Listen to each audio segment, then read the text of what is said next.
This program is brought to you by Link TV for educational and non-commercial use only.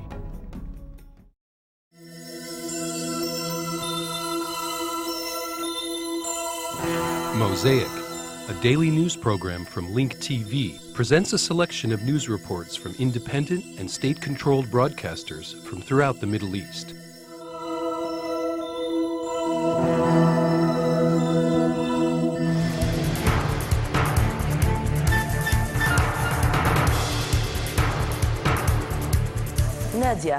Nadia was a victim of rape in Abu Ghraib prison.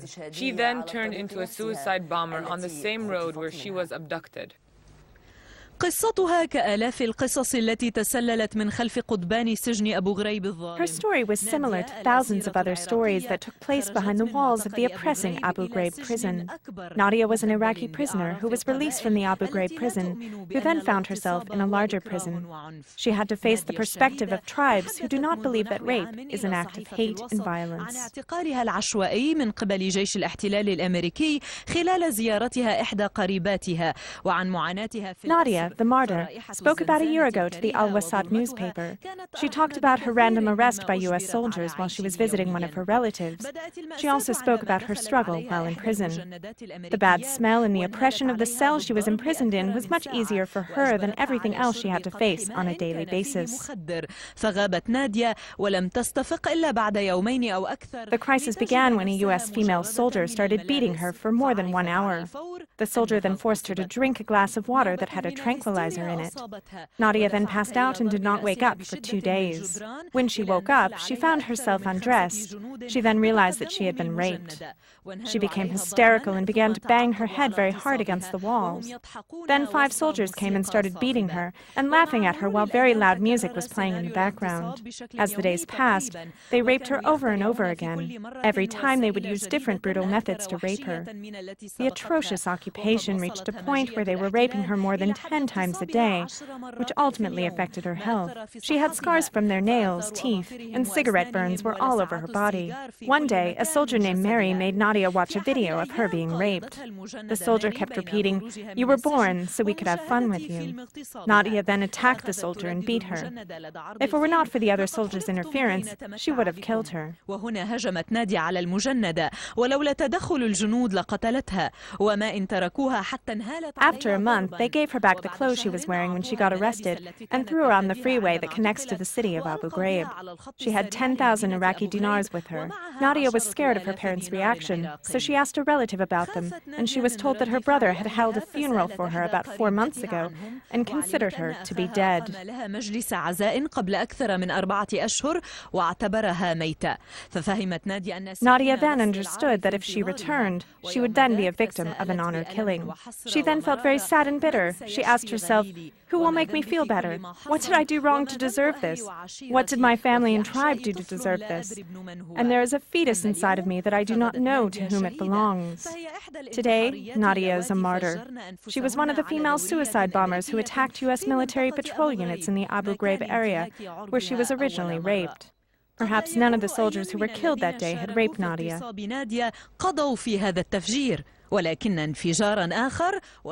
However, the American dog trainer Santos Cardona, who raped Nadia, was killed in a different bombing in a place far away from Iraq in Afghanistan. This shows that there is a borderless force beyond nature that defends female resistance fighters in all areas that were desecrated by the occupation. التي يدنسها الاحتلال.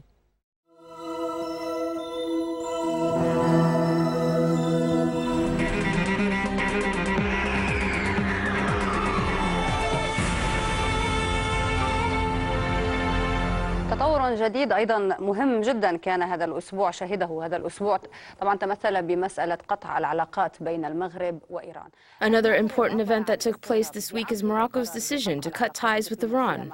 Moroccan officials expressed their surprise with Tehran's reaction, saying that Rabat's decision is legitimate and sovereign, especially considering the inappropriate position taken by the Iranians. Meanwhile, Moroccan officials talked about internal maneuvers inside Morocco by the Iranian Islamic Republic, aimed at undermining Sunni religious unity, which is based on al-Maliki's school of thought.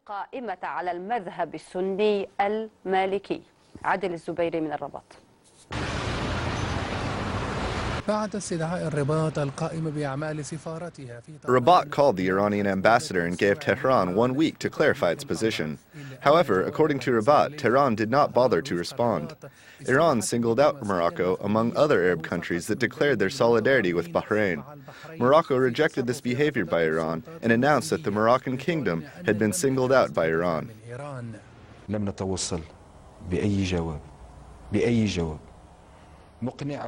We did not get any answer from Tehran. We did not get convincing or unconvincing answers. This left the Moroccan kingdom with no choice but to cut ties with Tehran. The Iranian reaction to Morocco's legitimate and sovereign decision to cut these ties due to what I mentioned is strange.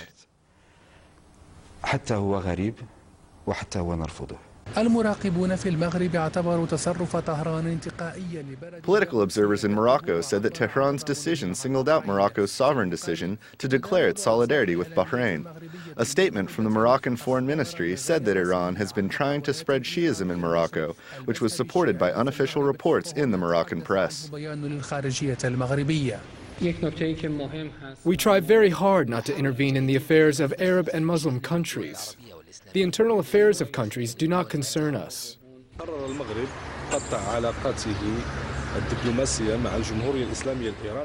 Morocco decided to cut its diplomatic ties with the Islamic Republic of Iran due to what some sources referred to as an insult to the Moroccan kingdom. This is also related to what we can call the Iranian influence and spreading Shiism in Morocco.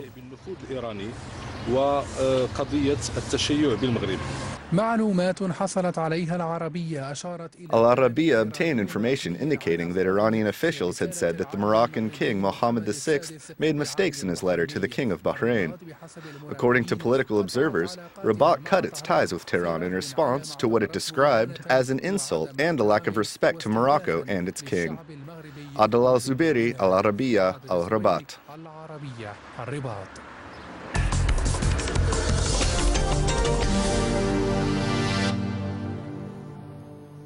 ومن الرباط نتحدث في هذا الموضوع مع السيد مختار الزياني الكاتب الصحفي في يومية. Joining us from Rabat is journalist Mukhtar Zayani from the daily newspaper Al-Ittihad Al-Ishtaraki. We welcome you, Mr. Zayani, to this program. Is the Moroccan position related to the issue of Bahrain, or what Rabat described as an insult, or to what happened to its diplomats in Tehran, or the alarming Iranian activities in spreading Shiism in Morocco? هي وراء هذا القرار. هي أولا في الواقع يجب أن نثير بعض الملاحظات الأساسية في هذا السياق. We must first talk about the important points related to this matter. Countries should have what we call reciprocal diplomatic relations. Ideally, countries should have diplomatic relations that reflect a mutual respect. When Tehran called the Moroccan ambassador to Iran and singled him out, Morocco questioned this inappropriate diplomatic behavior. According to Moroccan officials, Morocco waited for 7 to 10 days for Tehran to respond to Morocco's inquiry about this behavior. We wanted to have a dialogue pertaining to this behavior. Countries have the right to know the reasons behind such diplomatic behavior. However, Tehran remained completely quiet, or in other words, it ignored Morocco's request, which is diplomatically unacceptable.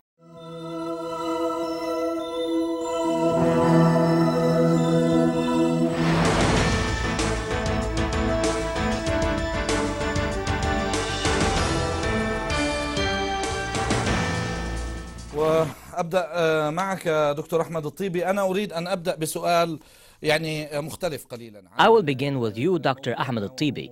We have been talking about how Benjamin Netanyahu will form his government. During the Israeli elections, you were targeted by Avigdor Lieberman and his party Israel Beitenu, which designated you as one of their major enemies. إسرائيل بيتنا وضعك كأحد يعني الخصوم الرئيسيين.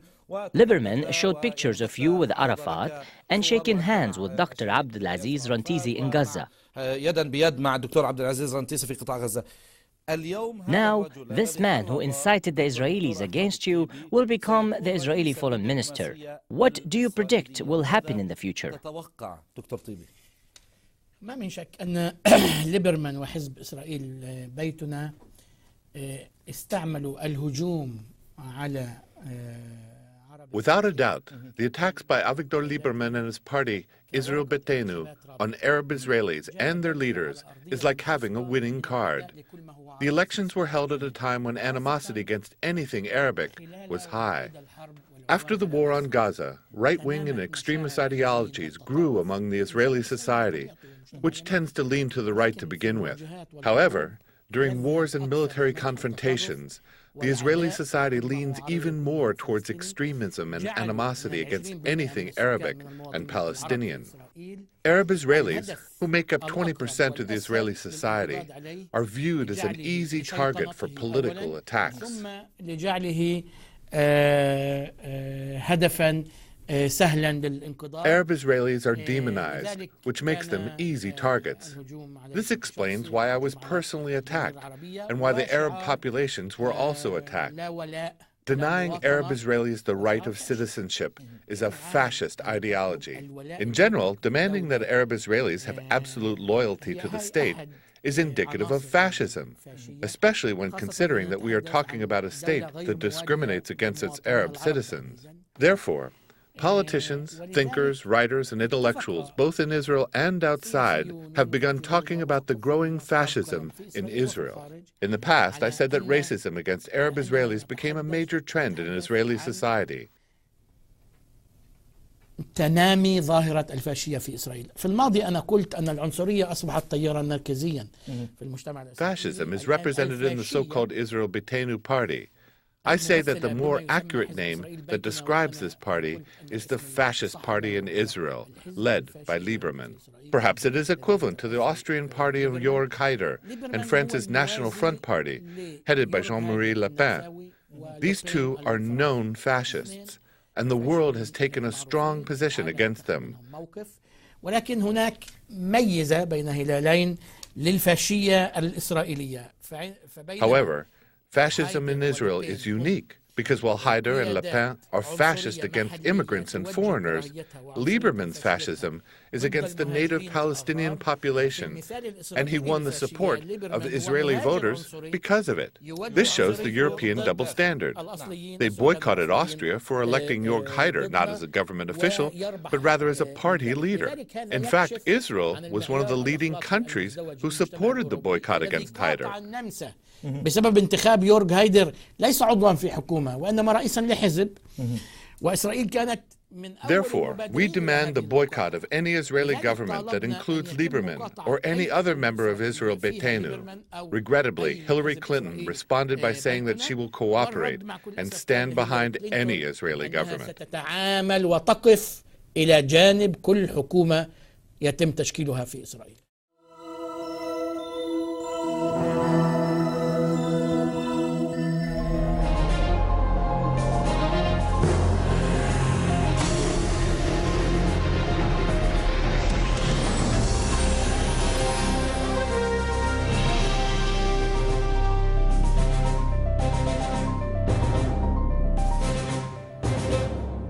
The free newspapers in Morocco achieved widespread circulation in a time period of only 2 years. This has brought up many questions regarding the newspaper's ability to compete with traditional newspapers, in addition to other questions about the ability to maintain independence and professionalism with all the pressure that publishers face. Our reporter Mohammed Al-Bakali in Rabat will report to us on the circulating dialogue regarding the free press.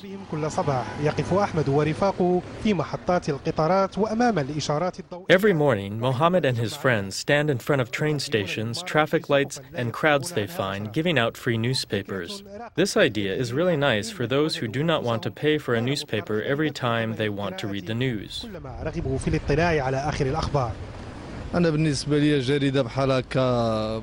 For me, the free newspaper is very convenient and helpful because you can read about different subjects for free. This idea began when 2 Moroccans living in Canada decided to start the Free Press project. They adapted the idea from one in Europe and decided to implement it in Morocco. They publish a daily French newspaper that consists of political, cultural, and economic news. More than 50,000 free copies are given out every day. Their main goal is to convince publishers that they are able to spread the newspaper to audiences everywhere. The newspaper has fulfilled the demand for a free newspaper, which is a kind of press that has enjoyed success in other countries. We are still in the investment stage. However, everything is going very well.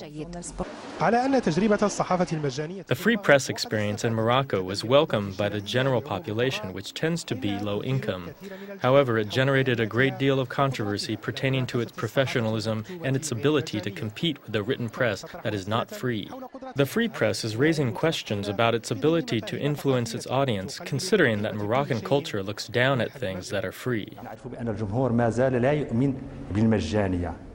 I know that the audience still does not believe in free things.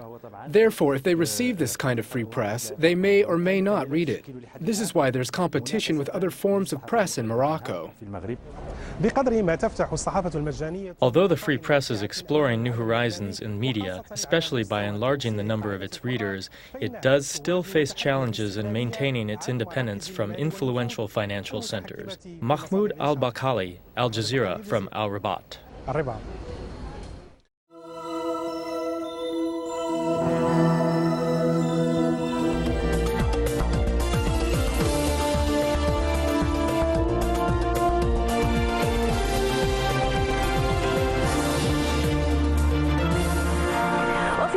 تم الانتهاء من تجميع أول مدرسة جاهزة مكونة من The first school in Gaza has been rebuilt. The school is located in Beit Lahia and it consists of 11 classrooms that are expected to welcome 400 students. The school was demolished by the Israeli occupation and violence on Gaza. The doors of the school have been opened thanks to a gift from the generous country of Dubai. In an attempt to compensate the children for what they lost due to the siege and violence on Gaza, they gave the children school bags, toiletry kits, and toys. Our reporter Zuhair Sakala reports from Gaza.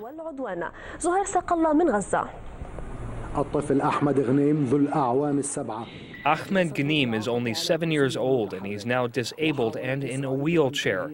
Israel tried to end his education at a young age when they destroyed his school and all his innocent childhood memories.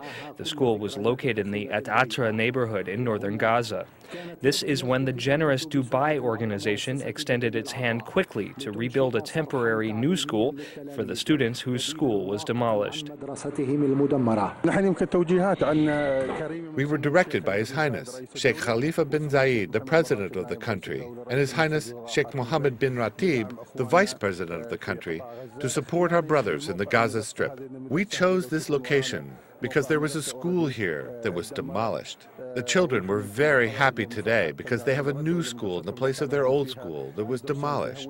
This support will continue with the will of God. They were not cut off from school for a very long time. They took their seats on the first day that the new school was opened. Whoever believes in the mission of education will try very hard to get their children and their thoughts to return to their books and to the information in them.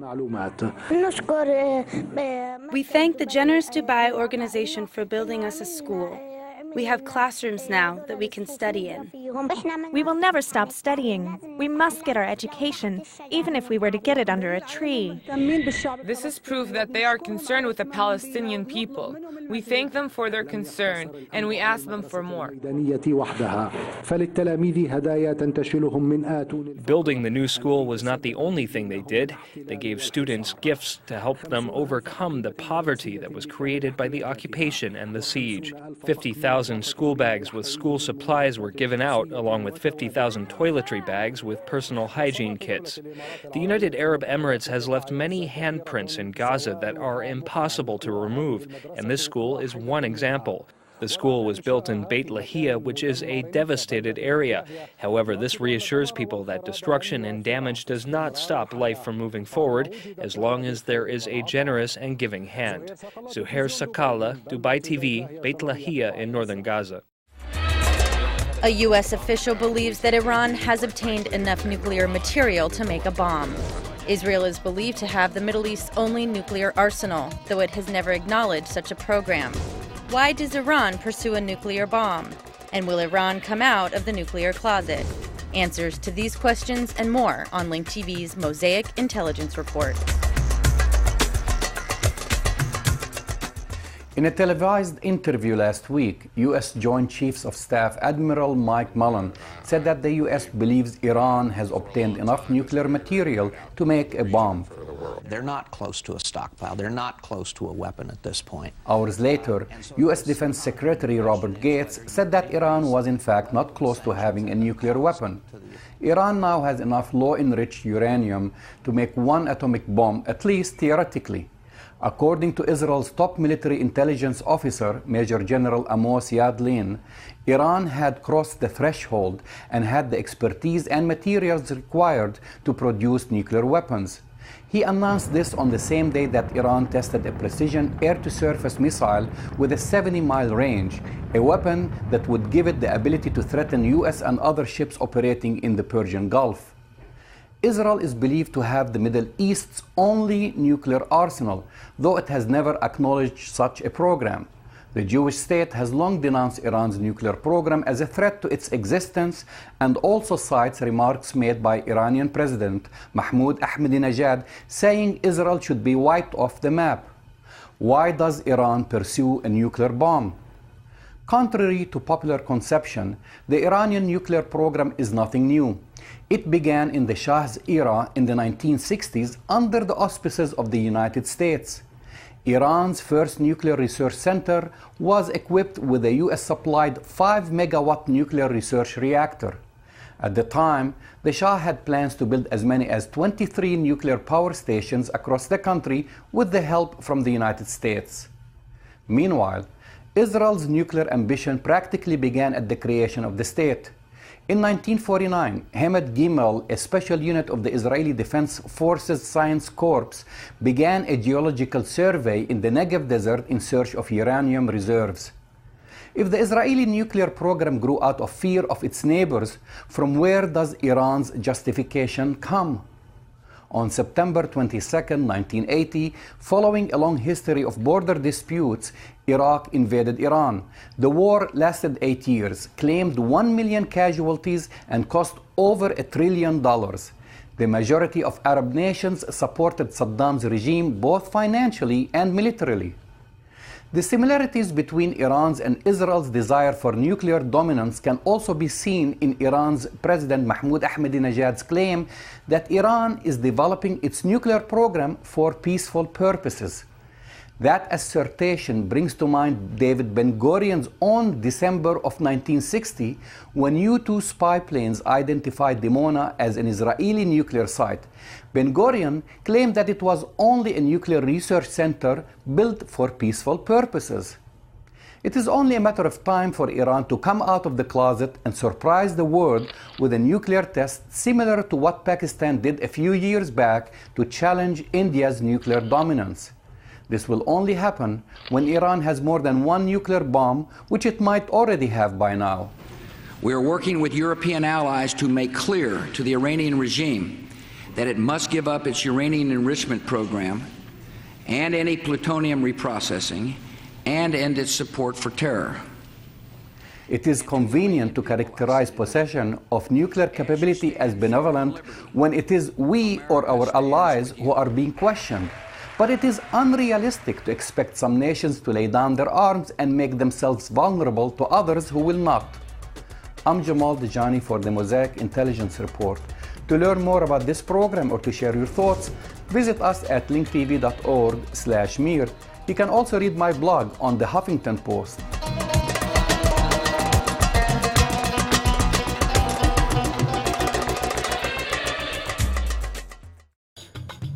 Get more news about the Middle East online at linktv.org/mosaic.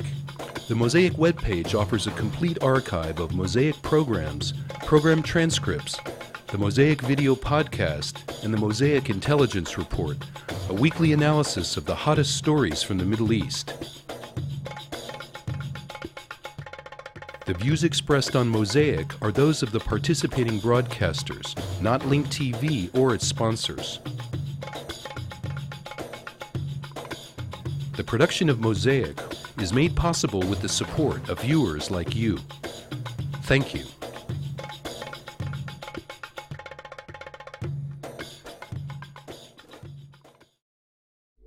This program was brought to you by Link TV for educational and non-commercial use only. Link TV is the only U.S. television network devoted to global and national news, with uncompromising documentaries and diverse cultural programs. Programs which connect you to the world.